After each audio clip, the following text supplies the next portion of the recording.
El silencio dentro de la camioneta era más lacerante que cualquier grito. Las palabras de mi hijo, Ricardo, todavía resonaban en mis oídos. Si no vas a hacer lo que yo quiero, entonces quédate en la calle. Desaparece de aquí. Cuando la puerta se cerró de golpe y el auto aceleró, dejándome sola en la oscuridad de una carretera desolada a mis 62 años, sin dinero, sin celular, supe que algo en mí había muerto para siempre. Lo que no imaginaba era que allí, en esa noche de desesperación cerca de Toluca, surgiría una mujer en una silla de ruedas. Me tomó de la mano y susurró: «Finja ser mi hija, querida. Su hijo y su nuera se van a arrepentir amargamente. Pero antes de continuar, asegúrese de ya estar suscrito al canal y escriba en los comentarios ¿desde qué parte de México o de Latinoamérica está viendo este video? Nos encanta saber hasta dónde llegan nuestras historias».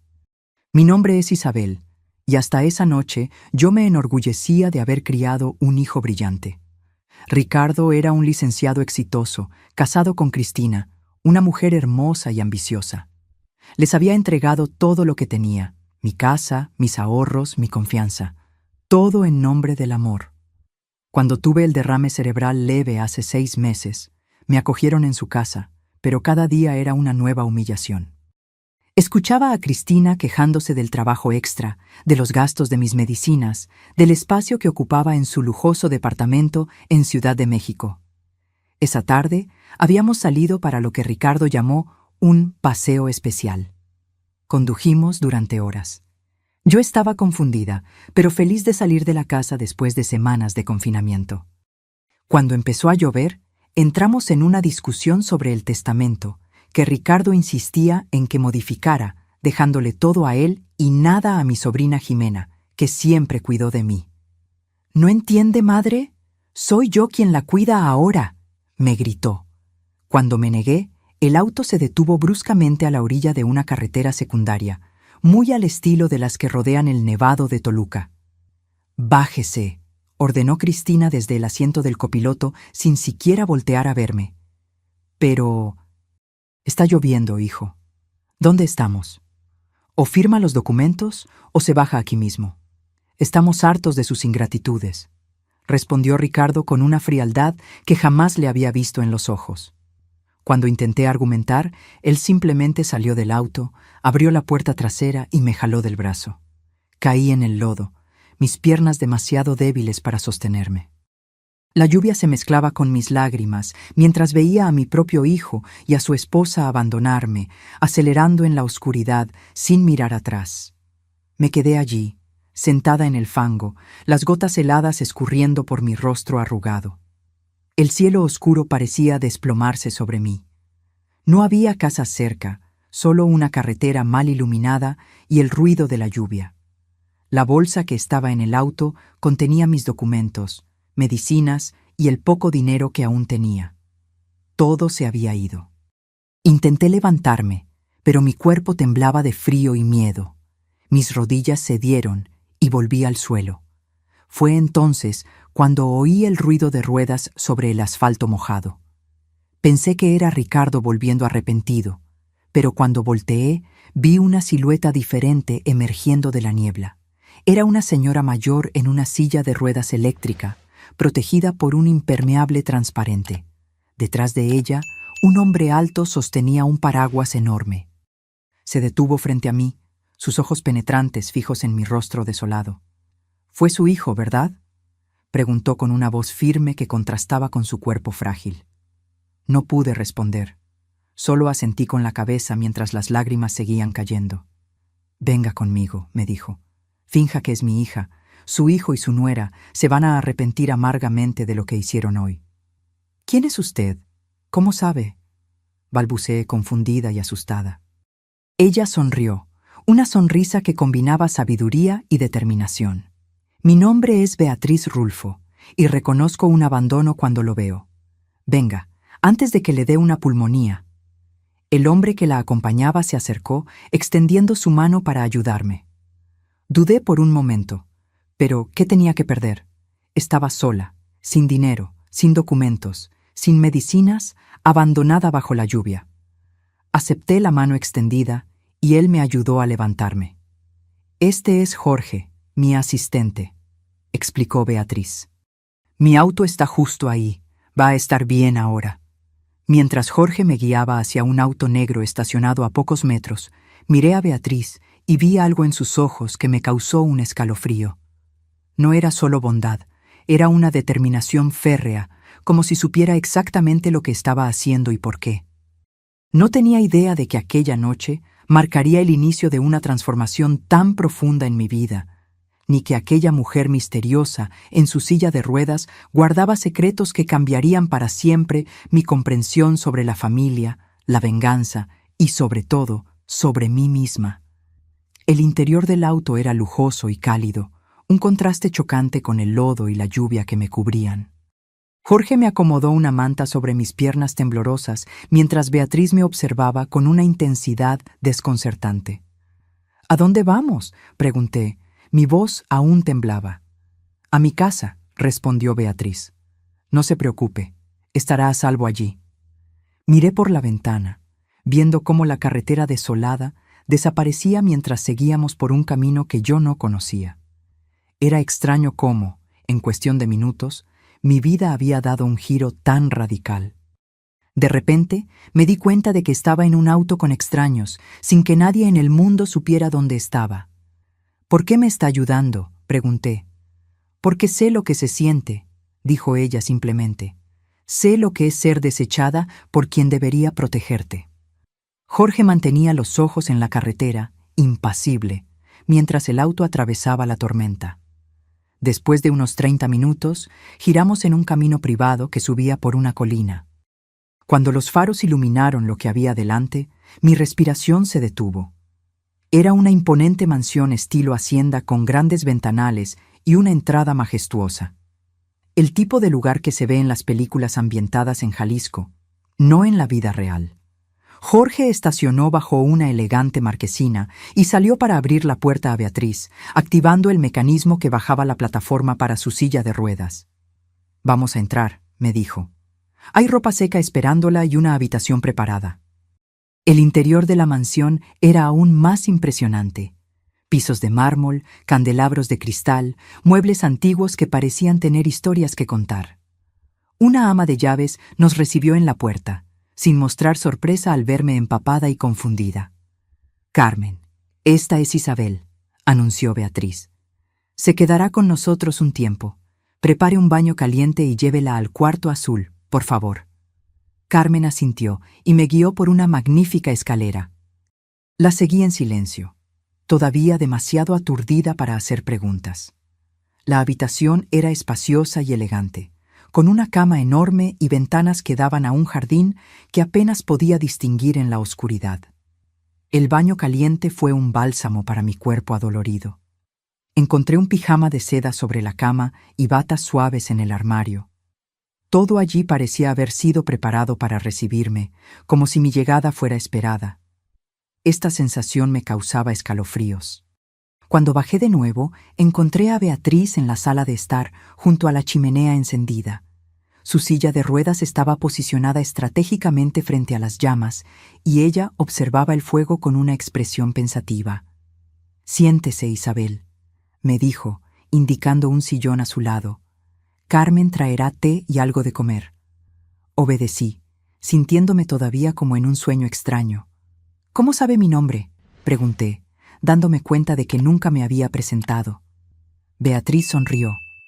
«Sé muchas cosas sobre usted, su hijo Ricardo, su nuera Cristina, la casa que les dejó, el derrame que tuvo hace 6 meses. Incluso sé sobre su sobrina Jimena, a quien Ricardo quiere excluir del testamento». Me helé. «¿Cómo es posible?» «Tengo mis métodos», respondió ella vagamente. «Lo importante es que sé que usted no merece lo que hicieron, y créame, ellos van a pagar por esto».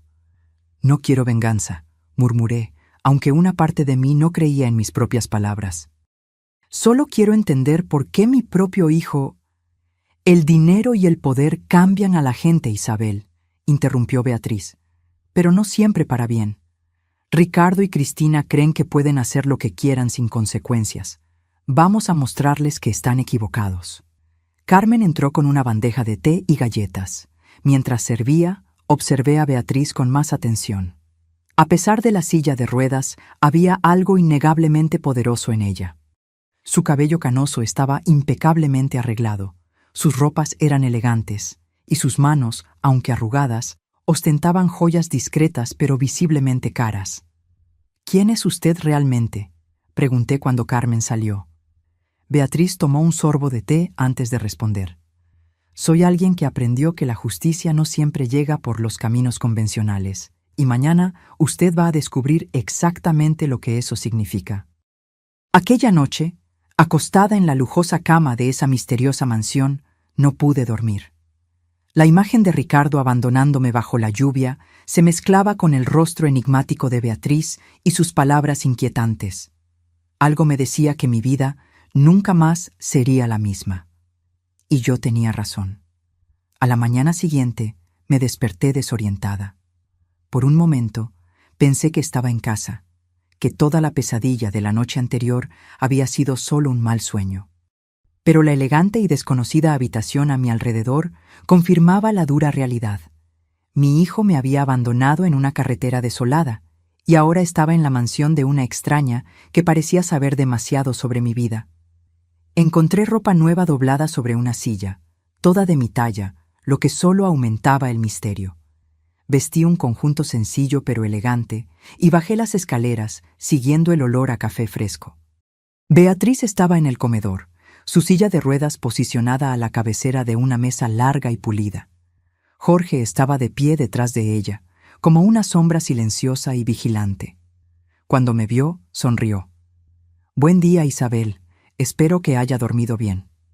«Confieso que no mucho», respondí honestamente, sentándome en el lugar que ella me indicó. «Tengo muchas preguntas».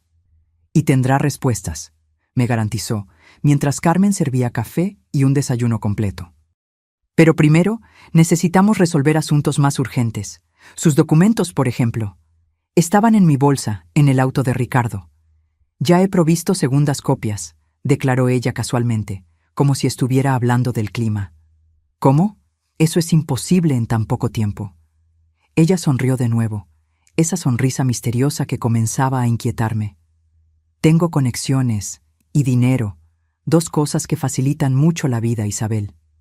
La observé con más atención mientras comíamos. Había algo familiar en ella, aunque estaba segura de que nunca la había visto antes. «Ricardo ya debe haber notado mi ausencia», comenté. «No se preocupe por eso. Él no va a buscarla». «¿Cómo puede estar tan segura?». Beatriz hizo un gesto a Jorge, quien inmediatamente tomó una tableta y me la entregó. En la pantalla había un mensaje de texto enviado desde mi número a Ricardo. «Hijo, conseguí un aventón con una amiga. Me quedaré con ella por un tiempo. Necesito pensar en todo.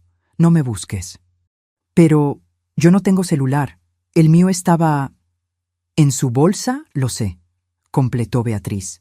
«Ese texto fue enviado desde un nuevo número, registrado a su nombre, pero que Ricardo no conoce. Él va a pensar que usted cambió de teléfono». Me quedé boquiabierta con el nivel de planificación. ¿Por qué todo este esfuerzo? ¿Por qué le importa lo que me pasó? Beatriz dejó los cubiertos a un lado y me encaró con una intensidad que me hizo estremecer. «Porque Ricardo y Cristina no son las primeras personas en abandonar a alguien vulnerable por codicia. Y juré que, mientras viviera, usaría mis recursos para asegurar que personas como ellos enfrentaran las consecuencias de sus actos». Después del café, Beatriz me invitó a un paseo por los jardines de la mansión. Jorge empujaba su silla de ruedas mientras yo caminaba a su lado, todavía asimilando todo lo que estaba sucediendo. El jardín era un espectáculo aparte, con rosales perfumados, fuentes ornamentadas y estatuas de mármol. Nos detuvimos bajo un elegante mirador, donde Beatriz despidió a Jorge con un gesto. «Isabel», comenzó ella cuando estábamos solas, «hay algo que necesito mostrarle». Sacó del bolsillo un pequeño control remoto y presionó un botón. Para mi sorpresa, un panel se deslizó en el piso del mirador, revelando una pantalla digital incrustada. Con otro botón, la pantalla se encendió, mostrando una imagen que reconocí al instante. la casa donde yo vivía con Ricardo y Cristina. ¿Qué es esto?, pregunté, alarmada. Tengo cámaras instaladas en varios puntos estratégicos alrededor de su casa, explicó ella con calma. Mire. La imagen cambió, mostrando a Ricardo y Cristina en la sala de estar.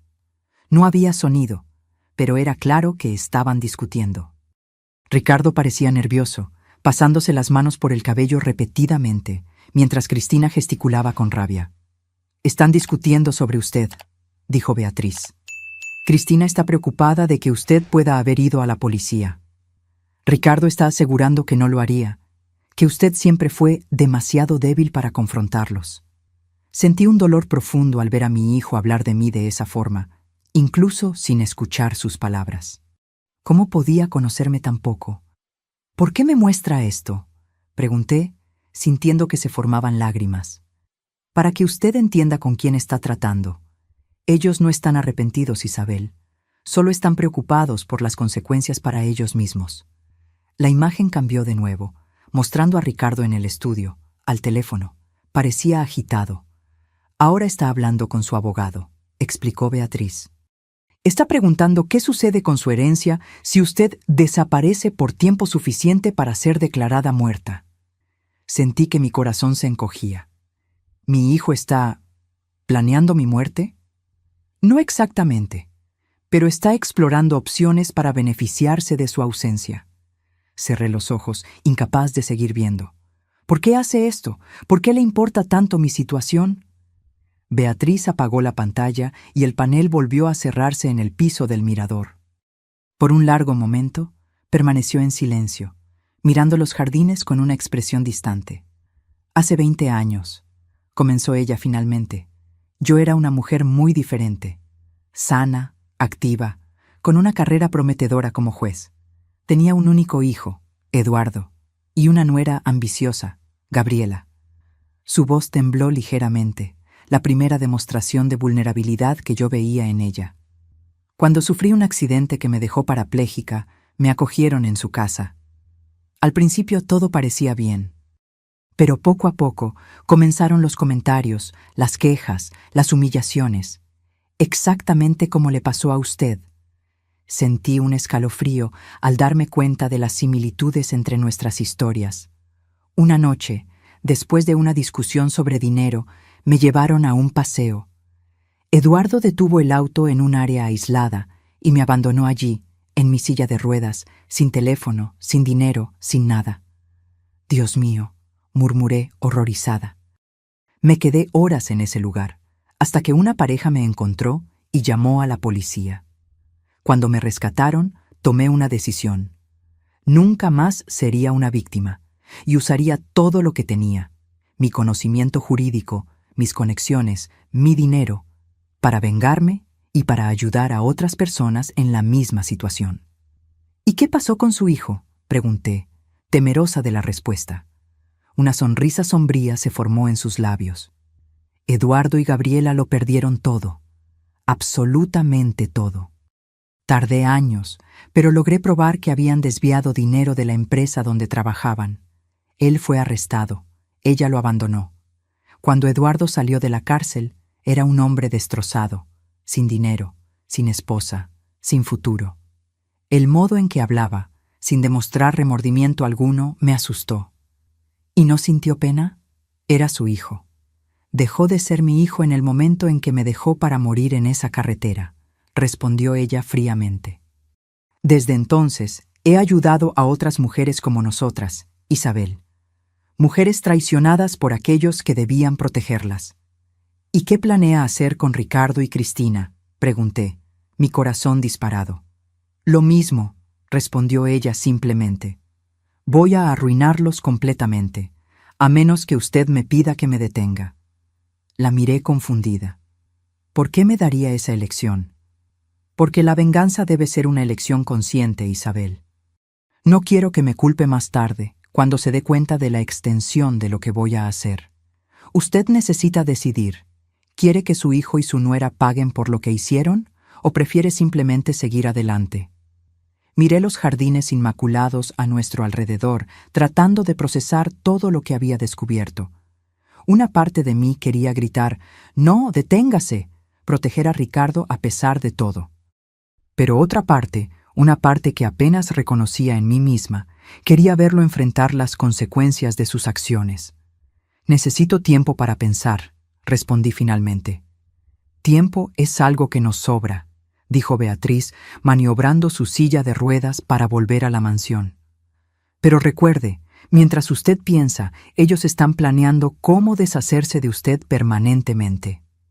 La seguí de vuelta a la casa, sintiendo como si estuviera caminando en una cuerda floja entre el pasado y un futuro que apenas podía imaginar. En los días que siguieron, viví en un extraño limbo. La mansión de Beatriz era como un mundo aparte, protegido y aislado de la realidad. Me presentaron a los empleados, además de Carmen y Jorge. Había jardineros, guardias de seguridad y un equipo de personas que trabajaban en oficinas en el sótano, cuyas funciones exactas nunca estaban claras. Todas las mañanas, Beatriz me mostraba nuevas imágenes de la casa de Ricardo.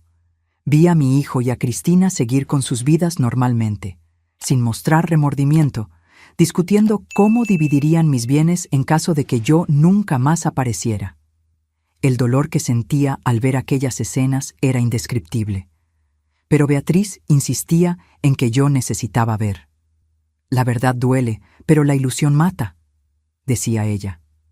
Una mañana particularmente fría, Beatriz me llevó a una parte de la mansión que yo aún no conocía. Era una especie de galería, con retratos en las paredes y objetos en vitrinas. Parecía un museo privado. «Estas son las otras mujeres que ayudé», explicó ella, mientras Jorge empujaba su silla lentamente por el pasillo. «Cada una tiene su historia, su dolor, su redención». Miré los retratos de mujeres de diferentes edades. Todas tenían una mirada que mezclaba dignidad y determinación. Bajo cada foto había una pequeña placa con un nombre y 2 fechas. «¿Qué significan esas fechas?», pregunté.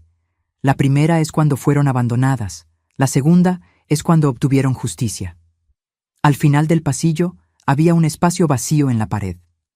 «Este lugar está reservado para usted», dijo Beatriz con una sonrisa enigmática. Esa tarde recibí una visita inesperada. Una mujer de mediana edad, elegante y con un aire de autoridad, se presentó como Sofía Alcázar, abogada personal de Beatriz. Trajo una carpeta llena de documentos. «Señora Isabel», comenzó formalmente, «estoy aquí para discutir sus opciones legales». «¿Opciones legales?», repetí confundida. «Sí, Beatriz me pidió que preparara diferentes estrategias, dependiendo de lo que usted decida hacer en relación con su hijo y su nuera». Sofía abrió la carpeta y comenzó a explicarme, en términos claros pero técnicos, cómo podríamos proceder. Una opción era simplemente garantizar mi seguridad e independencia financiera, anulando cualquier poder que Ricardo tuviera sobre mis bienes. Otra opción, más agresiva, involucraba denunciarlo por abandono de persona vulnerable, lo que podría resultar en serias consecuencias legales. Y luego estaba la tercera opción, que Sofía presentó con una neutralidad profesional que contrastaba con la gravedad de lo que sugería. Podríamos arruinar a Ricardo y Cristina completamente, usando los recursos y conexiones de Beatriz para exponer fraudes que ellos ni siquiera sabían que estaban cometiendo. ¿Fraudes? ¿Qué fraudes?, pregunté, alarmada. «Aún ninguna», respondió Sofía con calma. «Pero podríamos crear evidencia convincente». «Eso sería ilegal», murmuré, horrorizada. «Técnicamente sí», admitió Sofía, «pero Beatriz tiene maneras de garantizar que nada se vuelva contra usted. La elección es suya, señora Isabel. ¿Qué desea hacer?». Cuando Sofía se fue, me quedé sentada sola en la biblioteca por horas, contemplando qué hacer. Por la noche, Beatriz me encontró todavía allí, perdida en mis pensamientos. «¿Ya decidió?», preguntó ella, maniobrando su silla para quedar a mi lado. «¿Cómo puedo elegir entre proteger a mi hijo y protegerme a mí misma?», respondí, angustiada. «Él hizo esa elección cuando la dejó en esa carretera», recordó Beatriz, su voz firme pero no cruel. Ricardo eligió el dinero en lugar de usted. Es mi hijo, insistí, con lágrimas corriendo por mi rostro. A pesar de todo. Beatriz tomó mis manos entre las suyas. Y fue justamente por ser su hijo que la traición fue tan dolorosa. Isabel, usted no está eligiendo entre él y usted. Está eligiendo entre seguir siendo víctima o tomar las riendas de su vida nuevamente.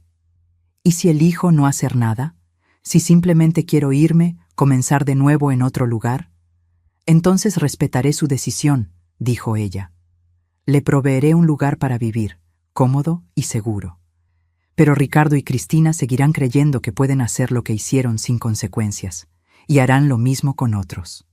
Aquella noche fue la más difícil desde que llegué a la mansión. Soñé con Ricardo de niño, su carita risueña cuando lo llevaba a la escuela, su primer diente caído, la graduación, la boda. ¿Cómo habíamos llegado a este punto? ¿Dónde me había equivocado? A la mañana siguiente, tomé mi decisión. Encontré a Beatriz en el jardín, admirando las rosas que comenzaban a florecer con la primavera que se acercaba. Quiero que sepan lo que hicieron, dije, mi voz más firme de lo que jamás había estado. Quiero que sientan el peso de sus acciones. Pero no quiero destruirlos completamente. Beatriz me estudió por un momento, como evaluando mi resolución. ¿Estás segura? La clemencia puede ser interpretada como debilidad. No es clemencia, corregí. Es elección, mi elección. Quiero que Ricardo y Cristina pierdan lo que más valoran, dinero, estatus, pero quiero darles la oportunidad de reconstruir sus vidas como mejores personas, la oportunidad que ellos no me dieron. Una sonrisa lenta se formó en el rostro de Beatriz. Usted es más fuerte de lo que imagina, Isabel, y más sabia de lo que yo era cuando estuve en su lugar. Esa misma tarde, Sofía regresó con nuevos documentos. El plan era simple, pero ingenioso. Revelaríamos que Ricardo había cometido negligencia profesional en algunos casos, lo suficiente para manchar su reputación y hacer que perdiera clientes importantes, pero no para que fuera encarcelado o inhabilitado de la abogacía. En cuanto a Cristina, descubriríamos y expondríamos algunas manipulaciones contables que ella hacía en la empresa donde trabajaba. De nuevo, lo suficiente para un descenso de puesto y pérdida de prestigio, pero no para un despido.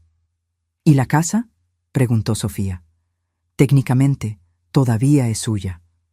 La quiero de vuelta, respondí sin dudar. No para vivir, sino para venderla y donar el dinero a instituciones que ayudan a adultos mayores abandonados. Beatriz asintió con aprobación. Una elección excelente. ¿Y dónde planea vivir? Esa era una pregunta para la que yo no tenía respuesta. No sé. Tal vez alquile un departamento pequeño, algo que pueda mantener con mi pensión. Tengo una propuesta mejor, dijo Beatriz. Quédese aquí. Conviértase en parte de lo que construí. Ayúdeme a encontrar y asistir a otras mujeres como nosotras. Miré a mi alrededor, a la imponente mansión, a los jardines meticulosamente cuidados, al imperio que Beatriz había construido a partir de su propio dolor. Era tentador, pero aterrador. ¿Por qué yo? Apenas me conoce. Conozco lo suficiente, respondió ella. Vi cómo reaccionó cuando enfrentó la traición. Vi la compasión en sus ojos incluso cuando hablaba de castigar a su hijo. Usted tiene el equilibrio que a mí me falta, Isabel. Yo tiendo a ir demasiado lejos. Tal vez usted pueda enseñarme a encontrar un término medio. La propuesta me tomó por sorpresa. Necesito pensarlo. Naturalmente, asintió ella. Pero mientras piensa, hay algo que quiero mostrarle. Algo que tal vez ayude en su decisión. Beatriz me llevó a una sala que yo aún no conocía, en el segundo piso de la mansión. Era un espacio amplio, con varias mesas y computadoras, donde algunas personas trabajaban concentradas. En las paredes había pantallas que mostraban imágenes de diferentes lugares, residencias, oficinas, calles. Este es nuestro centro de operaciones, explicó ella. Desde aquí monitoreamos los casos que asumimos. En una de las pantallas reconocí la casa de Ricardo. En otra vi su despacho de abogados. Una tercera mostraba la empresa donde Cristina trabajaba. Comenzamos a implementar el plan esta mañana, dijo Beatriz.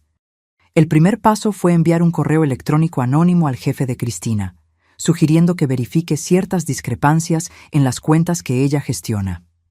Observé, fascinada y horrorizada al mismo tiempo, mientras Beatriz me mostraba cómo el plan sería ejecutado en los próximos días. Era como asistir a una obra de teatro donde yo conocía el final, pero no los detalles de cómo llegaríamos allí. Y ahora, dijo ella, guiándome hacia una mesa separada, vamos a preparar su reaparición. ¿Mi reaparición? Sí, cuando todo esté en marcha, usted regresará, no como la madre frágil y dependiente que ellos abandonaron, sino como una mujer independiente y segura de sí misma. Esto es crucial para la última fase del plan. ¿Qué es? La confrontación, respondió Beatriz, sus ojos brillando. El momento en que usted los mirará a los ojos y ellos sabrán que perdieron. La mansión de Beatriz se convirtió en mi hogar en los meses siguientes. Aprendí a moverme en ella como si siempre hubiera vivido allí, descubriendo sus secretos y entendiendo su propósito mayor. Cada habitación, cada objeto parecía tener una historia que contar. Historias de mujeres como yo, que habían sido abandonadas y luego rescatadas. Sofía, la abogada, se convirtió en una presencia constante. Me orientaba sobre cuestiones legales y me ayudaba a entender cada etapa del plan que estaba siendo ejecutado meticulosamente. El centro de operaciones era como un hormiguero, con personas trabajando día y noche, monitoreando a Ricardo y Cristina, recolectando información, plantando pequeñas semillas de caos en sus vidas. El secreto, explicó Beatriz una tarde, es nunca parecer que hay un plan. Cada golpe debe parecer coincidencia, mala suerte o consecuencia natural de sus propias acciones. Y así fue. Primero, pequeños contratiempos comenzaron a afectar a Ricardo en el trabajo. Un correo importante que nunca llegó. Un cliente que canceló inexplicablemente. Un archivo que desapareció del sistema. Nada catastrófico, solo lo suficiente para dejarlo nervioso, irritable. En cuanto a Cristina, las discrepancias en sus cuentas fueron discretamente señaladas a su supervisor. No eran fraudes reales. Beatriz se aseguró de que nadie fuera falsamente acusado de un crimen, sino inconsistencias menores que sugerían incompetencia, no deshonestidad. ¿Por qué no simplemente revelar que me abandonaron?, pregunté cierta vez. ¿Eso no sería suficiente para arruinar sus reputaciones? Sería su palabra contra la de ellos, explicó Sofía. Desafortunadamente, nuestra sociedad todavía tiende a desacreditar a las personas mayores, especialmente a las mujeres. Ricardo probablemente alegaría que usted está confundida, exagerando o incluso inventando por resentimiento. Es más efectivo atacar lo que ellos realmente valoran: éxito profesional, dinero, estatus. Observé a través de las cámaras cómo la vida de mi hijo y mi nuera comenzaba a desmoronarse lentamente. Las discusiones entre ellos se volvían más frecuentes y amargas. Ricardo culpaba a Cristina por gastar demasiado. Ella lo acusaba a él de ser incompetente. Ya no tenían tiempo para cenas sofisticadas o fiestas con amigos. La preocupación financiera comenzó a corroer su relación. Una noche, vi a Ricardo bebiendo solo en la sala, mirando una foto antigua. Una foto nuestra, de cuando él era niño. Por un momento, sentí que mi corazón se encogía. Ese seguía siendo mi hijo, por mucho que me hubiera lastimado. Me pregunté si estaba yendo demasiado lejos. Las dudas son normales, dijo Beatriz, notando mi vacilación. Pero recuerde, no estamos destruyendo a Ricardo. Le estamos dando la oportunidad de redescubrir sus valores. Mientras tanto, mi propia transformación continuaba. Sofía había recuperado mis documentos y cuentas bancarias. Ahora tenía acceso a los recursos que Ricardo intentó quitarme.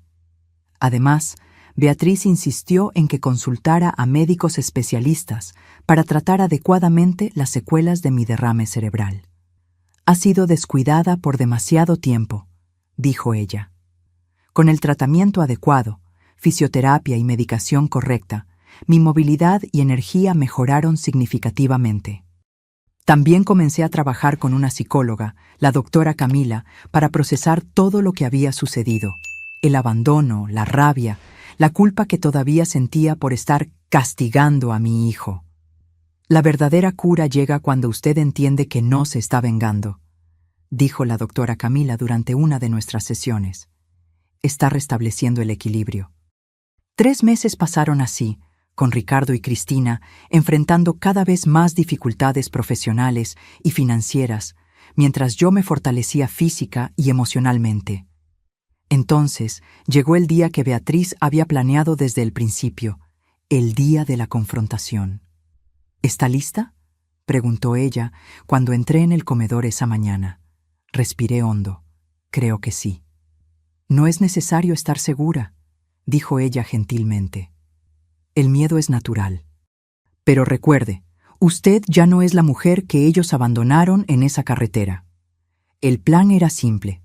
Ricardo y Cristina habían puesto la casa en venta, mi casa, que yo les había dado, para cubrir las deudas crecientes. Sofía había arreglado para que yo apareciera como potencial compradora, acompañada por Beatriz. Jorge nos llevó en un auto diferente, más discreto que la limusina habitual de Beatriz. Durante todo el trayecto, intenté calmar mi corazón acelerado. Volvería a ver a mi hijo después de meses, pero en circunstancias que él jamás podría imaginar. Llegamos puntualmente a la hora marcada. La casa, que yo conocía tan bien, parecía diferente ahora, más fría, menos cuidada. Jorge ayudó a Beatriz con la silla de ruedas mientras yo esperaba, usando gafas de sol y un elegante sombrero que ocultaba parcialmente mi rostro. La corredora de bienes raíces nos recibió en la puerta. «Señora Rulfo», saludó a Beatriz. «¿Y esta debe ser su amiga, señora...?» «Isabel», respondí simplemente. «Solo Isabel». Entramos. La casa estaba organizada para la visita, pero noté pequeñas señales de declive. Un sofá desgastado, paredes que necesitaban pintura nueva, objetos de valor que habían desaparecido, probablemente vendidos. «¿Están los propietarios?», preguntó Beatriz a la corredora. «Sí, el licenciado y la señora Almeida están en casa. Pidieron estar presentes durante las visitas». Mi corazón se aceleró aún más cuando oí pasos acercándose. Y entonces allí estaba él, Ricardo, mi hijo, más delgado y con profundas ojeras, pero aún con ese andar confiado que había heredado de su padre. A su lado, Cristina, tensa y claramente estresada. «Buen día», dijo Ricardo, extendiendo su mano a Beatriz primero. «Ricardo Almeida, y esta es mi esposa, Cristina». «Beatriz Rulfo», respondió ella, aceptando el apretón de manos. «Y esta es mi amiga que está interesada en la casa». Ricardo se volteó hacia mí, con su sonrisa profesional ya en el rostro, listo para convencerme de comprar. Pero cuando me quité las gafas, la sonrisa se congeló. Sus ojos se abrieron en reconocimiento y shock. «¿Madre?», susurró, el rostro palideciendo. Cristina, que estaba a su lado, dejó escapar un pequeño grito. «No es posible». «Hola, Ricardo», dije, mi voz sorprendentemente firme. «Cristina, veo que están vendiendo mi casa». El silencio que siguió fue denso, cargado de tensión. La corredora, dándose cuenta de que algo estaba mal, murmuró una excusa y discretamente se alejó a otra sala. «¿Qué? ¿Cómo?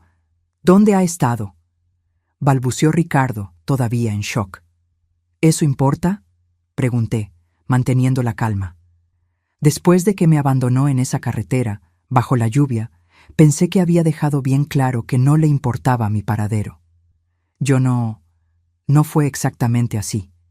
Intentó argumentar, lanzando una mirada desesperada a Cristina, que permanecía paralizada. «Fue exactamente así», corregí. «Me dejó para morir, Ricardo, su propio hijo». «Estábamos estresados», intervino Cristina, recuperando la voz. «Usted sabe lo difícil que ha sido cuidarla desde el derrame cerebral. No teníamos la intención de dejarme sola, sin dinero, sin documentos, sin mis medicinas», completé. «Qué extraño, porque fue exactamente lo que hicieron». Ricardo dio un paso en mi dirección, su rostro una mezcla de miedo y cálculo. Siempre el abogado, tratando de evaluar la situación, encontrar una salida. Mamá, la buscamos, mintió descaradamente. Estábamos desesperados, volvimos a ese lugar, pero usted ya se había ido. Pensamos que tal vez había conseguido un aventón, y luego recibimos su mensaje diciendo que estaba con una amiga. ¿Qué mensaje?, pregunté, fingiendo confusión. Mi teléfono estaba en el auto, con ustedes. Ricardo palideció aún más. Beatriz, que había observado la escena en silencio, decidió intervenir. Licenciado Almeida, dijo ella, con la autoridad de quien pasó años como juez. Ahórrenos las mentiras. Sabemos exactamente lo que sucedió esa noche. Tenemos testigos, tenemos evidencia. Y también sabemos lo que hicieron después. O mejor dicho, lo que no hicieron. No buscaron a Isabel. No fueron a la policía. En su lugar, comenzaron a planear cómo dividirían sus bienes si ella nunca más aparecía. Ricardo se tambaleó como si hubiera recibido un golpe. ¿Quién es usted? ¿Qué quiere de nosotros? Soy alguien que sabe reconocer un abandono cuando lo ve, respondió Beatriz, repitiendo las mismas palabras que me había dicho aquella noche fatídica. ¿Y qué quiero? Justicia. Fue entonces cuando Sofía entró en la sala, llevando una carpeta. No la habíamos visto entrar, pero claramente estaba esperando el momento oportuno. Ricardo y Cristina Almeida, dijo formalmente. Soy Sofía Alcázar, abogada de la señora Isabel Almeida. Estoy aquí para informarles que, como titulares de esta propiedad, están siendo desalojados. Además, tenemos en mano evidencia suficiente para un proceso penal por abandono de persona vulnerable, además de intento de apropiación indebida de bienes. Cristina comenzó a llorar, no lágrimas de arrepentimiento, sino de pánico. Ricardo, por otro lado, intentó recomponerse, el abogado en él tomando el control. Esto es ridículo, protestó. No pueden probar nada, es su palabra contra la nuestra. Sofía sonrió fríamente. No es solo su palabra, tenemos testigos que los vieron abandonándola en esa carretera. Tenemos registros de que ustedes no reportaron su desaparición. Tenemos correos electrónicos y mensajes intercambiados entre ustedes discutiendo cómo se beneficiarían si ella nunca más aparecía. ¿Quiere que continúe? Ricardo se desplomó en una silla, derrotado. Cristina seguía llorando, ahora murmurando acusaciones contra él. Dijiste que nadie lo sabría. Prometiste que sería simple. Observé la escena con una mezcla de emociones. Tristeza por la familia que había perdido, alivio por finalmente enfrentar la verdad, una extraña sensación de poder por estar en control de la situación. Pero principalmente sentí lástima. Lástima por el hombre desesperado delante de mí, que un día fue el niño que amé más que a nada en el mundo. No quiero que vayan a la cárcel, dije, sorprendiendo a todos, incluso a mí misma. No quiero destruir sus vidas completamente. Ricardo levantó el rostro, confundido. Entonces, ¿qué quiere? Quiero mi casa de vuelta, quiero mis bienes de vuelta, quiero que admitan lo que hicieron, no solo a mí, sino a ustedes mismos. Y quiero que entiendan lo que casi perdieron para siempre, la oportunidad de ser mejores personas. Beatriz me miró con una mezcla de sorpresa y admiración. Este no era exactamente el plan que habíamos discutido. Yo debería ser implacable, dejarlos enfrentar todas las consecuencias. Pero en ese momento, mirando a mi hijo destruido, decidí que la verdadera justicia no estaba en la destrucción total, sino en la oportunidad de redención. Sofía, llamé, ¿cuáles serían los términos de un acuerdo? La abogada, profesional como siempre, rápidamente presentó las condiciones. Ricardo y Cristina tendrían una semana para dejar la casa. Devolverían todos mis bienes y documentos. Firmarían una confesión detallando el abandono que quedaría guardada como garantía. Si alguna vez intentaran algo contra mí de nuevo, el documento sería usado. Y a cambio, concluyó Sofía, la señora Isabel no presentará una denuncia penal contra ustedes. Había más, por supuesto, consecuencias financieras, restricciones, pero lo esencial era que ellos tendrían la oportunidad de reconstruir sus vidas, aunque desde cero y con el recuerdo constante de lo que habían hecho. Ricardo y Cristina, acorralados y sin opciones, estuvieron de acuerdo con todo. Mientras Sofía se encargaba de los detalles, Beatriz me condujo fuera de la casa, al jardín donde tantas veces me había sentado a leer, observar pájaros, soñar con un futuro que creía que incluiría a mi hijo siempre a mi lado. Los perdonó, dijo Beatriz, no como crítica, sino con curiosidad. ¿Por qué? Miré el cielo claro de esa tarde. Porque la diferencia entre ellos y nosotras reside precisamente en eso, en la capacidad de mostrar misericordia cuando tenemos el poder de destruir. Beatriz se quedó en silencio por un momento, contemplando mis palabras. Tal vez tenga razón, dijo finalmente. Cuando Eduardo me abandonó, no le di ninguna oportunidad. Tal vez debería haber hecho diferente. Por primera vez desde que la conocí, vi vulnerabilidad genuina en los ojos de Beatriz. Nunca es demasiado tarde, dije suavemente. Si quiere buscarlo. Murió hace 2 años, interrumpió ella, su voz baja. Solo, en un hospital público. Me enteré solo después del funeral. Puse mi mano sobre la suya. Lo siento. Yo también, respondió ella, y me di cuenta de que se refería no solo a la muerte de su hijo, sino a todo lo que había sucedido entre ellos, a todas las oportunidades perdidas. Cuando Sofía terminó con Ricardo y Cristina, regresamos a la mansión en silencio, cada una perdida en sus propios pensamientos. Yo había confrontado a mi hijo y obtenido justicia, pero no de la forma que inicialmente imaginé. En lugar de la amarga satisfacción de la venganza, sentí algo más profundo y duradero. Paz. ¿Y ahora? Preguntó Beatriz cuando llegamos. Ahora, respondí, comenzamos la próxima fase. La casa que recuperé de Ricardo y Cristina ya no era un hogar para mí. Estaba llena de recuerdos. Algunos buenos, otros demasiado dolorosos. Decidí venderla, como planeado originalmente, y usar el dinero para crear una fundación dedicada a ayudar a adultos mayores víctimas de abandono familiar. La Fundación Aurora, le sugerí a Beatriz, en honor al amanecer que vi cuando dejé la oscuridad del abandono atrás. A ella le encantó la idea. Será un brazo más público de lo que hacemos aquí, dijo ella. Un complemento perfecto. En los meses que siguieron, me sumergí de lleno en el trabajo de la fundación, con la ayuda inestimable de Sofía y del equipo de Beatriz. Descubrí habilidades que no sabía que poseía. Para organización, para hablar en público, para conectarme con otras personas que habían pasado por experiencias similares. La Fundación Aurora creció rápidamente, atrayendo donaciones y voluntarios. Creamos programas de apoyo psicológico, asistencia legal y reintegración social.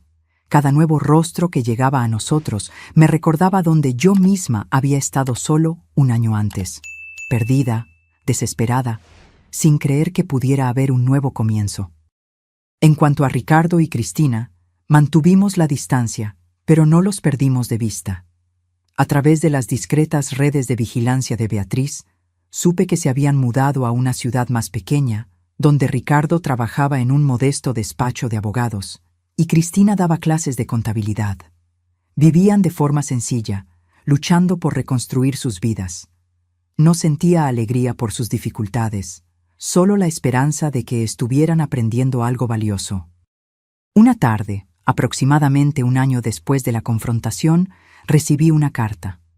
El sobre era simple, la dirección escrita a mano, la caligrafía de Ricardo, que yo reconocería en cualquier lugar. Dudé antes de abrirla, temiendo lo que pudiera contener. Beatriz, que estaba conmigo en la sala, notó mi aprensión. ¿Quiere que me vaya?, ofreció. No, respondí. Prefiero no estar sola para esto. Abrí el sobre con dedos temblorosos y comencé a leer. Madre, no sé si leerá esta carta, y no la culparía si decide tirarla sin abrir. No merezco su perdón ni su atención. Pero necesito decir algunas cosas, aunque sea solo para el papel. Lo que hice con usted fue imperdonable. No hay justificación, aunque pasé meses intentando inventar una para sentirme mejor. La verdad es que fui consumido por la codicia, por el egoísmo, y traicioné el amor más puro e incondicional que he recibido en la vida, el suyo.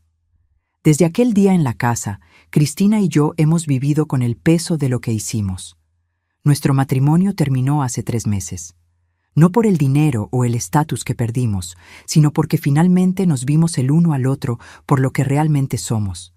Estoy intentando ser una mejor persona. Trabajo como abogado pro bono 3 días a la semana, ayudando a personas que no pueden pagar por representación legal. No es mucho, y ciertamente no borra lo que hice, pero es un comienzo. Vi en internet sobre la Fundación Aurora. Parece algo maravilloso, exactamente lo que usted siempre quiso hacer. Estoy orgulloso de usted, aunque no tengo derecho a sentirlo. No estoy pidiendo volver a su vida. Sé que ese puente fue quemado por mis propias manos. Solo quería que supiera que sus palabras ese día, sobre darme la oportunidad de ser una mejor persona, significaron algo.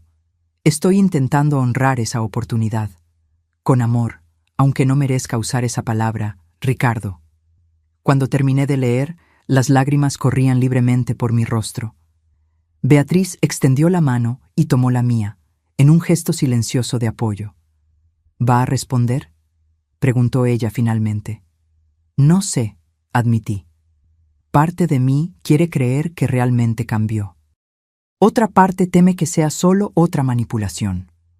Podemos verificar, ofreció Beatriz. Averiguar si lo que dice sobre el trabajo voluntario es verdad. Pensé por un momento. Sí, vamos a verificar, pero aunque sea verdad, no estoy lista para tenerlo de vuelta en mi vida. Todavía no. Beatriz asintió, comprensiva. El tiempo cura, pero deja cicatrices. Algunas relaciones nunca vuelven a ser lo que eran, y tal vez ni deberían. Sus palabras resonaron en mí. A lo largo de ese año, nuestra propia relación se había profundizado de maneras que yo no esperaba. Beatriz, con toda su dureza y determinación, se había convertido no solo en mi mentora, sino en mi amiga más cercana. Compartíamos no solo una misión, sino una comprensión mutua que venía de haber atravesado el mismo valle de sombras. Mientras la Fundación Aurora crecía, también crecía mi papel en la organización mayor de Beatriz. Me convertí en una especie de contrapunto para ella. Donde ella veía venganza, yo buscaba redención. Donde ella aplicaba fuerza, yo intentaba compasión.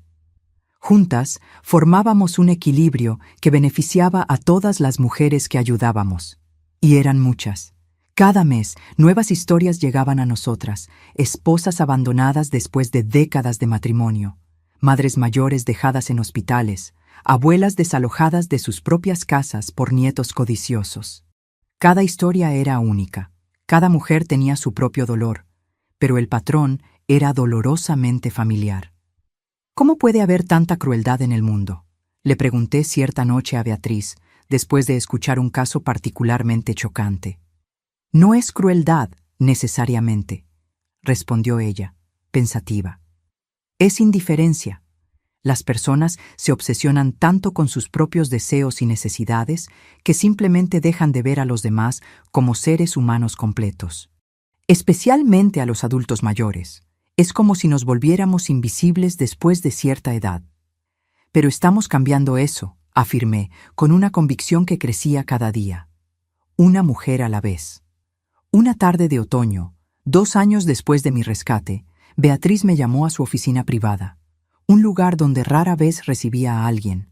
Era un cuarto austero, con un gran escritorio de roble, paredes cubiertas de libros y, sorprendentemente, ninguna tecnología a la vista. Isabel, comenzó ella, con una seriedad inusual incluso para ella, necesito discutir algo importante con usted. Me senté en la silla frente a la suya, preocupada por su tono. ¿Qué sucedió? Mi salud está empeorando, dijo ella directamente, sin rodeos. Los médicos me dan como máximo 1 año. La noticia me golpeó como un puñetazo. Beatriz, a pesar de la silla de ruedas, siempre me pareció indestructible. Una fuerza de la naturaleza, inquebrantable y eterna. No, protesté. Debe haber tratamientos, especialistas. Ya consulté a los mejores, interrumpió ella gentilmente. Es degenerativo e irreversible. He estado lidiando con esto por más tiempo de lo que usted imagina. Se formaron lágrimas en mis ojos. ¿Por qué no me lo dijo antes? Porque usted ya tenía mucho con qué lidiar, y porque yo misma estaba en negación. Ella sonrió, una sonrisa frágil pero genuina. Pero no es por eso que la llamé aquí. La llamé porque necesito que usted tome el control. ¿El control? De todo esto, ella hizo un gesto amplio, indicando no solo la oficina, sino la mansión entera, la organización que había construido. Quiero que sea mi sucesora, Isabel. Me quedé sin palabras. La responsabilidad era inmensa. No solo la mansión y sus recursos, sino la red de personas que dependían de nosotras, las mujeres que aún no habíamos encontrado y rescatado. No sé si puedo, admití finalmente. Usted construyó todo esto desde cero. Yo soy solo. Usted es exactamente quien debe continuar, interrumpió Beatriz firmemente. Usted trae lo que siempre faltó en mi enfoque. Equilibrio, compasión, la capacidad de ver más allá del dolor hacia la posibilidad de la cura. Esta organización necesita eso para sobrevivir a largo plazo. Abrió un cajón y sacó una carpeta gruesa. Aquí está todo. Documentos legales, cuentas bancarias, contactos, información sobre cada caso actual. Sofía ya está al tanto y ayudará en la transición. Tomé la carpeta con manos temblorosas. ¿Y si fallo? No lo hará, respondió ella con una confianza inquebrantable.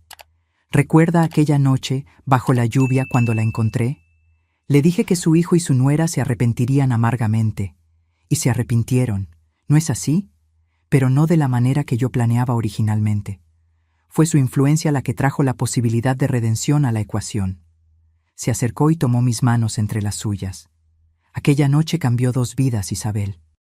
La suya, obviamente, pero también la mía. Usted me enseñó que la justicia no tiene que significar destrucción total, que hay fuerza en la misericordia. Es esa lección la que quiero que continúe después de que yo me vaya. En los meses siguientes, trabajamos codo a codo para preparar la transición. Beatriz me enseñó todo sobre el funcionamiento interno de la organización, los contactos, los métodos, los recursos. A medida que su salud se deterioraba, yo asumía más y más responsabilidades, siempre con su consejo y orientación. Era doloroso verla debilitarse, aquella mujer que me había salvado con tanta fuerza y determinación. Pero incluso en sus días más difíciles, su mente permanecía afilada como una cuchilla, y su voluntad indomable. 6 meses después de nuestra conversación en la oficina, Beatriz falleció pacíficamente mientras dormía. Estaba preparada, por supuesto. Todos los arreglos habían sido hechos, todos los documentos firmados, pero nada podía prepararme para el dolor de la pérdida, para el vacío que su ausencia dejó en la mansión, en la organización, en mi vida. El funeral fue discreto, como ella quería. Solo las personas más cercanas, yo, Sofía, Jorge, Carmen y algunos otros empleados de mucho tiempo. No había familiares. Beatriz había sobrevivido a todos. Después de la ceremonia, encontré en mi habitación un sobre con mi nombre, escrito a mano por Beatriz. Dentro había una carta y una pequeña llave dorada. Isabel, si está leyendo esto, ya no estoy aquí. No se ponga triste. Viví exactamente el tiempo que necesitaba vivir e hice exactamente lo que necesitaba hacer, incluyendo encontrarla. La llave que le envío abre una pequeña caja en el fondo del segundo cajón de mi escritorio. Dentro encontrará algo que siempre quise darle, pero nunca encontré el momento adecuado. Recuerde, lo que construí no fue solo una organización de venganza, sino un santuario para mujeres que el mundo intentó borrar. Continúe ese trabajo, pero hágalo a su manera. La compasión que usted trae es lo que faltaba en mi enfoque. Y por último, un consejo. Nunca se olvide de aquella noche bajo la lluvia, de la mujer que usted era y de la mujer en que se convirtió. Hay poder en esa transformación. un poder que continuará mucho después de que todos nos hayamos ido. Con amor, Beatriz. Con lágrimas en los ojos, fui a su oficina y abrí el cajón indicado. Allí encontré una pequeña caja de madera tallada. La llave encajó perfectamente, y cuando la giré, la tapa se abrió con un suave clic. Dentro había una fotografía antigua, en blanco y negro, de dos jóvenes sonriendo a la cámara. La volteé y leí la inscripción en el reverso. Beatriz y Elisa, 1965. Junto a la foto había un broche de plata en forma de aurora, rayos de sol naciendo en el horizonte. Reconocí inmediatamente el rostro de la otra mujer en la foto. Era mi madre, Elisa, que había fallecido hace más de 10 años. Beatriz la había conocido. Habían sido amigas. De repente, todo tuvo sentido. Beatriz no me había encontrado por casualidad aquella noche.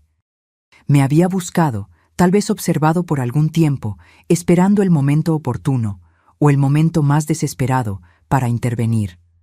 Coloqué el broche sobre mi corazón, sintiendo una conexión que trascendía el tiempo, uniendo 3 generaciones de mujeres: mi madre, Beatriz y yo. Cada una de nosotras había enfrentado el abandono a su manera, y ahora era mi turno de transformar ese dolor en propósito, esa pérdida en legado. Aquella noche, sola en la oficina que ahora era mía, hice una promesa. A Beatriz, a mi madre, a todas las mujeres que todavía estaban allá afuera, esperando ser encontradas. Yo continuaría. 5 años han pasado desde la muerte de Beatriz. La mansión permanece como era, imponente y acogedora al mismo tiempo, pero su propósito se expandió de maneras que tal vez ni siquiera ella pudo prever. La Fundación Aurora se convirtió en una organización reconocida a nivel nacional, con filiales en 3 estados. Ya no trabajamos en las sombras. Aunque ciertas operaciones todavía requieren discreción, la mayor parte de nuestro trabajo ahora ocurre a la luz del día, con el apoyo de autoridades, otras organizaciones e incluso de políticos que comparten nuestra misión. Transformé parte de la mansión en un refugio permanente para mujeres mayores que no tienen a dónde ir. Las habitaciones que antes estaban vacías ahora están llenas de vida, de historias, de mujeres que encontraron no solo refugio, sino una nueva familia. Carmen, ahora de 70 y tantos años, es prácticamente la abuela de todas. Jorge sigue con nosotros, aunque su responsabilidad ha cambiado. En lugar de solo chofer y guardaespaldas, ahora coordina nuestro equipo de seguridad, entrenando a jóvenes para ayudar en el rescate y protección de nuestras protegidas. Sofía se convirtió en mi socia más cercana en la administración de la fundación. Su experiencia legal sigue siendo invaluable, especialmente ahora que nuestro trabajo es más público. Juntas, logramos aprobar leyes estatales que aumentan la protección a los adultos mayores y criminalizan con mayor severidad el abandono. En cuanto a Ricardo, mantuvimos un contacto mínimo a lo largo de los años. Verificamos que realmente trabajaba como abogado voluntario, ayudando a personas sin recursos. Eventualmente respondí a su carta, una respuesta breve pero honesta, diciendo que aunque no podía olvidar lo que había sucedido, reconocía sus esfuerzos por cambiar. Establecimos una tregua cautelosa, con raras llamadas telefónicas en fechas especiales y ocasionales actualizaciones por correo electrónico. Nunca más se casó después de Cristina. Se dedica integralmente al trabajo social y, por lo que sé, vive una vida modesta, pero digna. En las pocas veces en que nos encontramos, siempre hay una incomodidad palpable entre nosotros. Las cicatrices del pasado son demasiado profundas para desaparecer por completo. Pero también hay un respeto mutuo, aunque distante, que tal vez sea lo máximo que podamos esperar. En una mañana de primavera, 5 años después de la partida de Beatriz, recibí una visita inesperada. Una mujer joven, no más de 30 años, apareció en los portones de la mansión pidiendo hablar conmigo. Mi nombre es Diana Rulfo, se presentó ella cuando la recibí en la biblioteca. Beatriz Rulfo era mi abuela. La revelación me chocó. Beatriz nunca mencionó tener nietos. Ella no sabía de mí, explicó Diana. Mi padre era Eduardo, su hijo. Él nunca le contó sobre mi existencia, y yo solo supe de ella después de que él murió. Diana tenía los mismos ojos penetrantes de Beatriz, la misma postura decidida. Me contó cómo encontró diarios y documentos entre las pertenencias de su padre después de su muerte, revelando la compleja historia entre él y Beatriz, culminando en el abandono que cambió la vida de ella para siempre. Pasé años intentando unir las piezas, dijo ella. Descubrí sobre la Fundación Aurora a través de un reportaje. Cuando vi su foto y leí sobre el trabajo que hacen, supe que había encontrado el legado de mi abuela. Le ofrecí a Diana una taza de té, el mismo té que Beatriz adoraba, mientras absorbía la revelación. ¿Su padre nunca habló de Beatriz? Solo al final de su vida, cuando estaba muy enfermo. Hablaba de una mujer fuerte que había construido un imperio a partir de la nada, y cómo él había cometido el mayor error de su vida al abandonarla. Diana hizo una pausa, mirando por la ventana hacia los jardines. Murió con remordimiento, pero también con una extraña paz, como si supiera que su madre había encontrado un propósito mayor. Lo encontró, confirmé, y también ayudó a muchas otras personas a encontrar el suyo. Diana sonrió tímidamente. Es por eso que estoy aquí. Quiero conocer el trabajo que ella hacía, que usted sigue haciendo. Quiero ser parte de esto, si me lo permite. Soy trabajadora social, trabajo con adultos mayores desde hace 5 años. Miré a la joven frente a mí, la sangre de Beatriz, la continuación de su linaje que ella nunca supo que existía. Había algo poético en aquello, una justicia cósmica que cerraba un ciclo. Beatriz había perdido un hijo, pero ahora su nieta regresaba, como si el universo estuviera intentando equilibrar las cosas. Creo que Beatriz se pondría muy feliz de saber que usted existe, dije, sintiendo lágrimas en los ojos. Y más feliz aún de saber que quiere continuar su trabajo. En los meses siguientes, Diana se convirtió en parte integral de la Fundación Aurora. Su entrenamiento como trabajadora social trajo una nueva perspectiva a nuestros programas. Tenía la determinación de Beatriz, pero también una sensibilidad que probablemente venía de sus propias experiencias. Crecer con un padre marcado por el remordimiento, buscando redención. En una tarde tranquila, llevé a Diana a la oficina privada de Beatriz, que yo había mantenido intacta como una especie de memorial. Le mostré la fotografía de su abuela con mi madre y el broche en forma de aurora. Nuestras vidas se entrelazaron de maneras que no podíamos imaginar, expliqué. Su abuela me salvó aquella noche lluviosa, pero de cierta forma, yo también la salvé, dándole la oportunidad de repensar su concepto de justicia, de abrir espacio para la posibilidad de redención. Diana sostuvo el broche con reverencia. Es extraño pensar que nunca la conocí, pero siento como si siempre hubiera sabido quién era. Ella sigue viva a través del trabajo que hacemos, respondí. Y ahora a través de usted también. Fue Diana quien sugirió la expansión que transformaría la Fundación Aurora de nuevo. ¿Y si ayudáramos no solo a las víctimas?, propuso ella, sino que también trabajáramos con los agresores? ¿Programas de concientización, terapia familiar, mediación? La idea me tomó por sorpresa. ¿Quiere ayudar a personas como su padre? ¿Como Ricardo? Quiero evitar que otras personas se conviertan en ellos, aclaró. La prevención es tan importante como el rescate. Imagine si alguien hubiera intervenido antes de que su hijo la abandonara en esa carretera. La propuesta de Diana era audaz, pero tenía sentido. Era el siguiente paso lógico. No solo recoger los pedazos después de que la tragedia ocurriera, sino trabajar para evitar que las familias se rompieran en primer lugar. Era algo que jamás se le habría ocurrido a Beatriz, con su visión más binaria de víctimas y agresores, pero que se alineaba perfectamente con mi propio viaje de comprensión y perdón. Creamos la Iniciativa Recomienzo, un brazo de la Fundación Aurora enfocado en familias en crisis, ofreciendo asesoramiento, mediación y apoyo antes de que ocurriera el abandono. Invitamos a psicólogos, trabajadores sociales y especialistas en derecho familiar. Y en un movimiento que sorprendió a todos, invité a Ricardo a participar como consultor. ¿Por qué?, preguntó Diana cuando le conté mi plan. ¿Después de todo lo que él hizo? Justamente por eso, respondí. Ricardo vivió los dos lados de esta historia. Fue el hijo que abandonó a su madre, pero también es alguien que pasó por el proceso doloroso de reconocer su error e intentar repararlo. Su experiencia es valiosa. El primer encuentro entre Ricardo y yo en las instalaciones de la fundación fue tenso y emocionalmente cargado.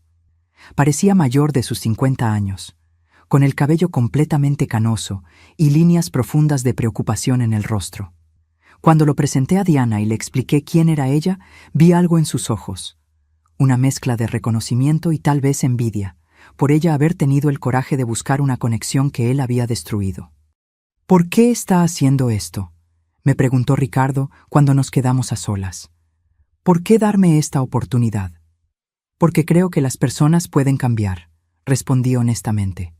No completamente, tal vez, no hasta el punto de borrar el pasado, pero lo suficiente para crear un futuro diferente. Él asintió, luchando visiblemente contra las lágrimas. No merezco su generosidad. No se trata de merecer, dije yo. Se trata de elección, mi elección, y la suya también, si decide aceptar. Ricardo aceptó, y su trabajo en la iniciativa Recomienzo se reveló sorprendentemente valioso. Su habilidad para hablar con familias en crisis, especialmente con hijos adultos abrumados por el cuidado de padres mayores, venía de un lugar de comprensión genuina. Él conocía la desesperación, la frustración, los pensamientos sombríos que podían llevar a alguien a considerar el abandono como solución. No estoy aquí para juzgarlos, decía en los grupos de apoyo. Estoy aquí porque ya estuve en el lugar más oscuro posible y puedo decir con certeza, hay un camino de vuelta. A medida que el programa crecía, comencé a notar algo fascinante. La presencia de Diana y Ricardo en la misma organización creaba un extraño paralelo con la historia original de Beatriz y Eduardo. Era como si el universo nos diera una segunda oportunidad, no para borrar el pasado, sino para reescribirlo con un final diferente.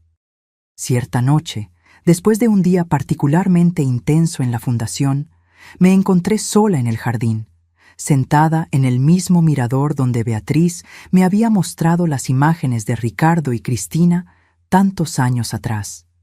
La luz de la luna iluminaba los rosales y el perfume de las flores llenaba el aire. «Espero que esté orgullosa», murmuré al cielo estrellado, imaginando que tal vez, de alguna forma, Beatriz pudiera escuchar. Transformamos su legado en algo aún mayor de lo que usted imaginó. Una brisa suave acarició mi rostro, meciendo suavemente las rosas. Por un momento, tuve la sensación distintiva de no estar sola, como si una presencia familiar y afectuosa estuviera a mi lado, asintiendo en silenciosa aprobación. Recordé la noche en que todo comenzó. La lluvia implacable, el abandono cruel, la figura misteriosa surgiendo de la oscuridad en su silla de ruedas. Finja que es mi hija. Su hijo y su nuera se van a arrepentir amargamente. Beatriz tenía razón, pero no de la manera que había imaginado inicialmente.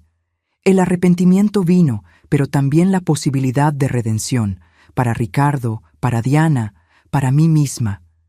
Y tal vez, de alguna forma, incluso para Beatriz, a través del trabajo que continuábamos. A mis 67 años, ya no era la mujer frágil y asustada que había sido dejada en esa carretera.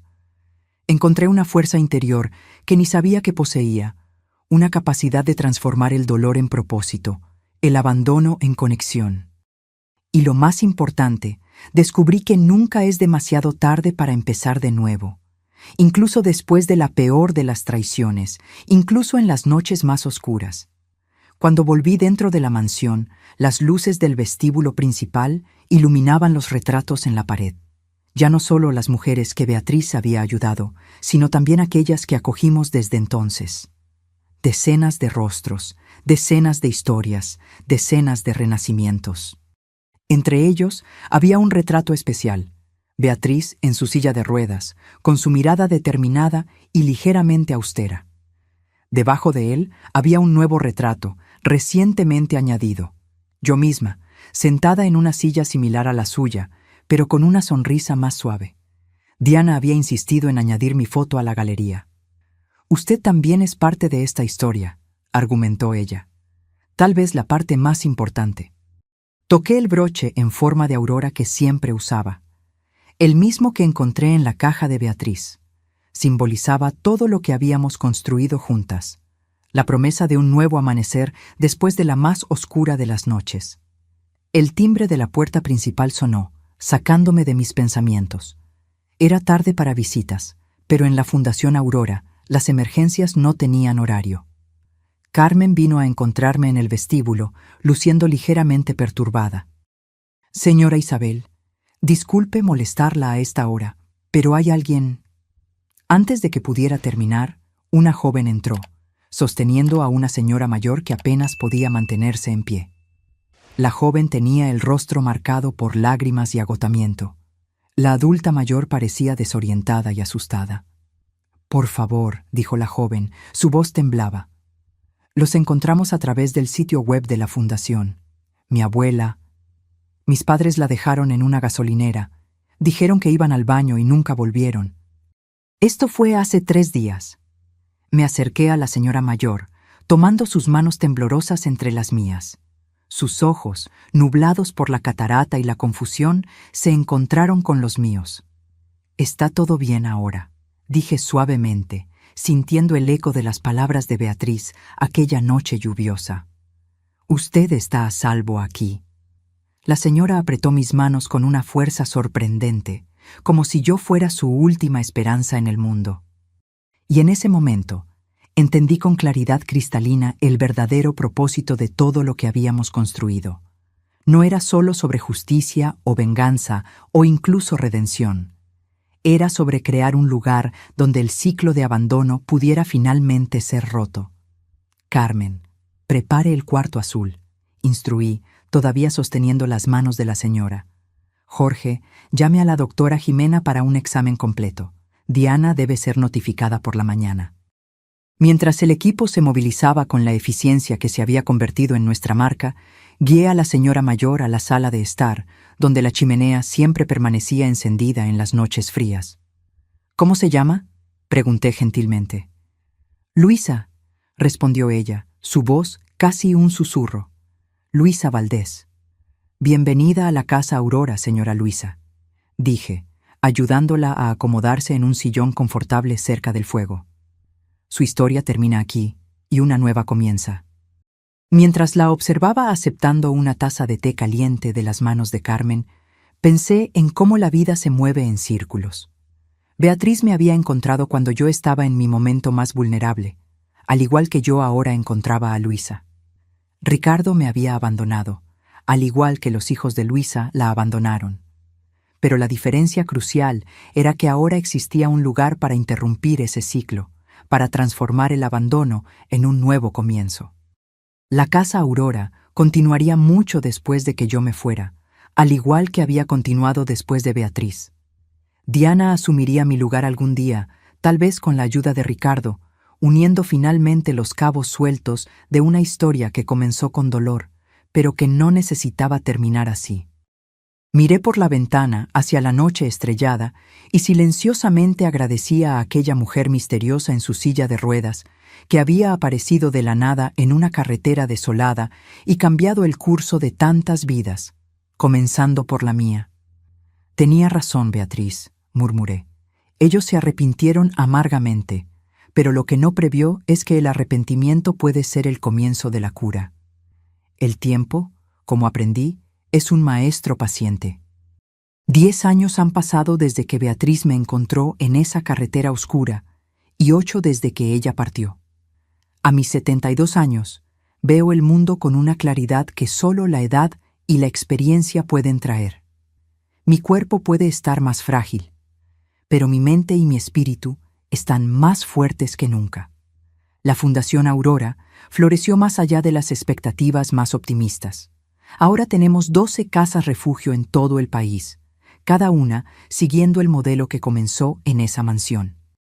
Diana asumió la dirección ejecutiva hace 3 años, permitiendo que yo me alejara gradualmente de las operaciones diarias. Su matrimonio con un médico dedicado trajo a la mansión al primer niño en décadas, la pequeña Beatriz, una niña de ojos vivos y espíritu indomable, como su bisabuela. Ricardo, a sus 60 años, se convirtió en un pilar de la iniciativa Recomienzo. Su transformación fue completa, de hijo ingrato a defensor incansable de los derechos de los adultos mayores. Nunca volvimos a tener la relación cercana de antes, pero encontramos una nueva forma de conexión a través del trabajo compartido. En una tarde de otoño, mientras observaba las hojas doradas cayendo en el jardín, Sofía vino a encontrarme con una expresión grave. «Isabel», comenzó ella, «tengo noticias sobre Cristina». El nombre todavía evocaba una punzada de incomodidad, incluso después de tantos años. Después del divorcio de Ricardo, Cristina había desaparecido de nuestras vidas. Por lo que sabíamos, se había mudado a otro estado y había comenzado de nuevo por completo. «¿Qué sucedió?», pregunté, notando la seriedad en el rostro de Sofía. «Está en el hospital municipal, cáncer en etapa terminal, sin familia, sin amigos, sin recursos». La ironía de la situación no se me escapó. «¿Cuánto tiempo le queda?». «Semanas, tal vez menos», respondió Sofía. «Ella pidió específicamente hablar con usted». Fue una sorpresa para la trabajadora social del hospital, que nos contactó cuando Cristina mencionó su nombre. Me quedé en silencio por un largo momento, contemplando el extraño giro del destino. La mujer que había conspirado para abandonarme ahora estaba, ella misma, abandonada en sus momentos finales. «¿Va a verla?», preguntó Sofía. «Sí», respondí sin dudar. «Agende para mañana, por favor». Cuando le conté a Diana sobre la visita planeada, se perturbó visiblemente. ¿Después de todo lo que ella hizo? ¿Por qué tomarse la molestia?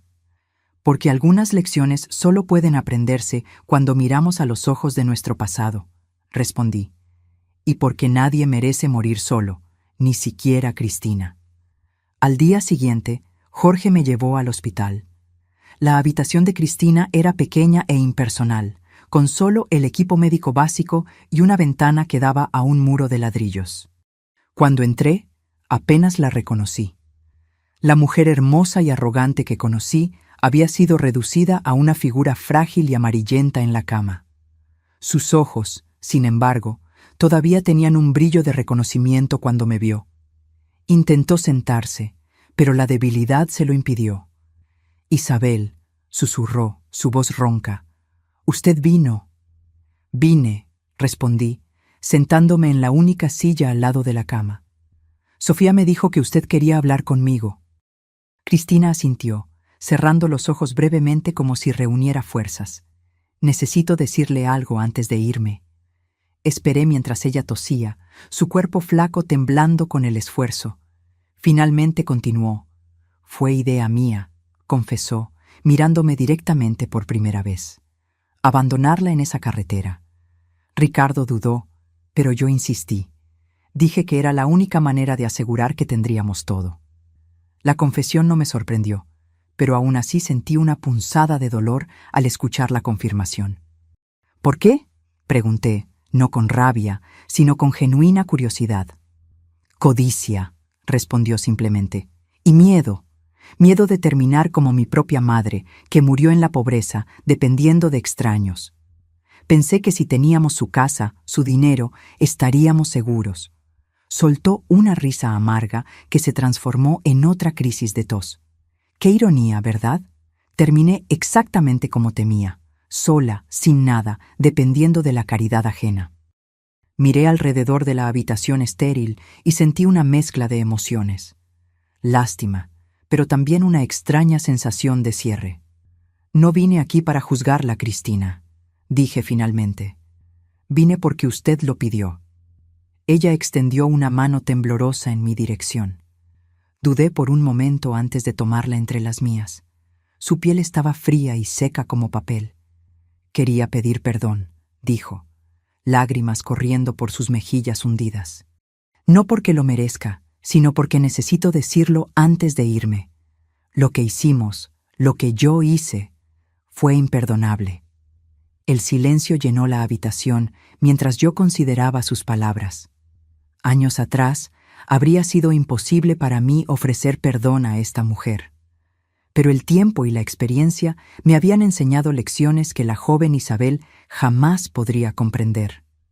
«La perdono, Cristina», dije finalmente, sorprendiéndonos a ambas con la sinceridad en mi voz. No porque lo que hizo fue aceptable, sino porque el perdón me libera tanto como a usted.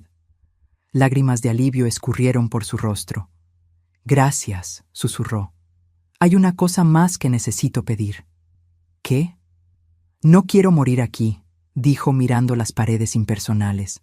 «Sola, en un lugar frío como este». Entendí inmediatamente lo que estaba pidiendo. Era una petición audaz, considerando nuestro pasado, pero también profundamente humana. «Voy a hablar con los médicos», dije, levantándome. «Si su estado permite el traslado, puede pasar sus últimos días en la Casa Aurora». La sorpresa y el alivio en su rostro fueron palpables. «¿Por qué?», preguntó, haciendo eco de mi propia pregunta de momentos atrás. «¿Por qué haría esto por mí?».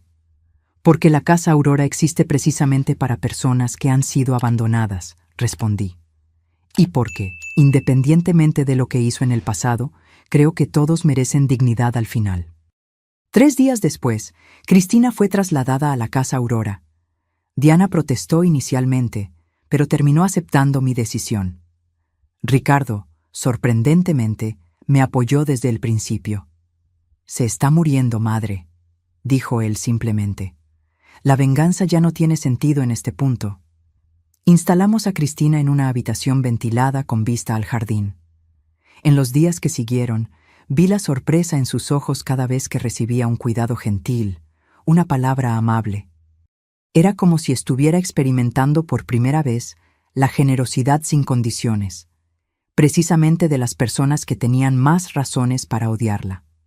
Una semana después de su llegada, me llamó a su habitación.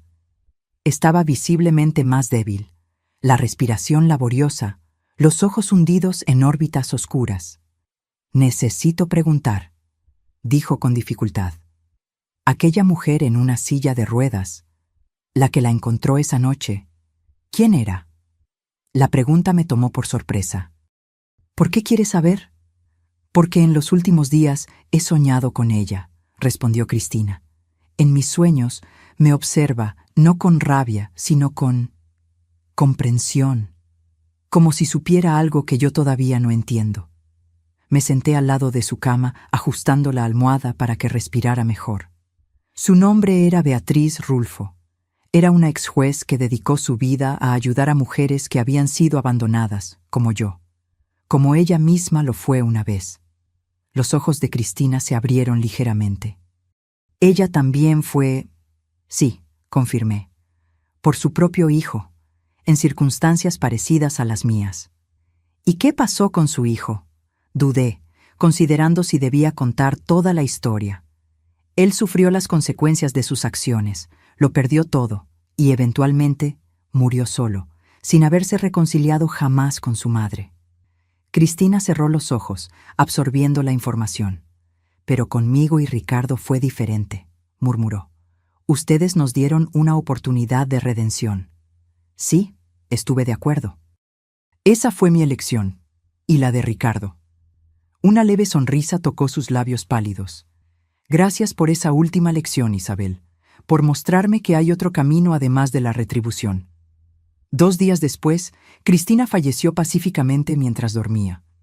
Ricardo estaba a su lado, no como exmarido, sino como compañero humano en su viaje final. Organizamos un funeral sencillo pero digno. Para mi sorpresa, varias residentes de la Casa Aurora asistieron, mujeres que habían conocido a Cristina solo en sus últimos días, pero que entendían, tal vez mejor que nadie, el valor de un final compasivo. Después del funeral, Diana me encontró en el jardín, sentada en mi lugar favorito cerca de los rosales. Se sentó a mi lado en silencio por un tiempo antes de hablar. Nunca entendí completamente por qué la abuela eligió el nombre Aurora para todo esto, dijo finalmente. Pero creo que ahora lo entiendo. ¿Ah, sí?, pregunté curiosa. La aurora viene después de la noche más oscura, explicó ella. No es solo el fin de la oscuridad, sino el anuncio de un nuevo comienzo. Lo que usted hizo por Cristina me mostró que ese nuevo comienzo es posible incluso en los momentos finales de una vida. Sonreí, conmovida por su comprensión. Beatriz se habría sentido orgullosa de usted. De las dos, corrigió Diana. Usted completó lo que ella comenzó, Isabel. Transformó un proyecto de justicia en una misión de cura. Aquella noche, sola en mi habitación, reflexioné sobre el extraño camino que la vida había trazado para mí. 10 años antes, yo era una mujer rota, abandonada al borde de una carretera oscura, sin esperanza ni futuro. Ahora, era la matriarca de una verdadera familia, no de sangre, sino de propósito compartido. Tomé el broche en forma de aurora, que nunca dejaba a mi lado, y lo sostuve contra la luz. Los rayos dorados parecían pulsar con vida propia, como si contuvieran la esencia de todas las historias que se entrelazaron en esa mansión a lo largo de los años. Beatriz, Eduardo, Ricardo, Cristina, Diana, yo misma, y tantas otras mujeres que habían encontrado su camino hacia nosotras. El abandono, me di cuenta, no tenía que ser el final de la historia. Podría ser, paradójicamente, el inicio de algo nuevo, una oportunidad para descubrir una fuerza interior que tal vez nunca supimos poseer. Para Beatriz, ese descubrimiento la llevó a crear un imperio de justicia. Para mí, condujo a una misión de compasión y cura. Y para las futuras generaciones, para Diana, para la pequeña Beatriz, para todas las mujeres que aún cruzarían los portones de la Casa Aurora, tal vez significara la oportunidad de romper el ciclo por completo, de crear un mundo donde ninguna mujer necesitara temer ser desechada cuando ya no fuera considerada útil o conveniente.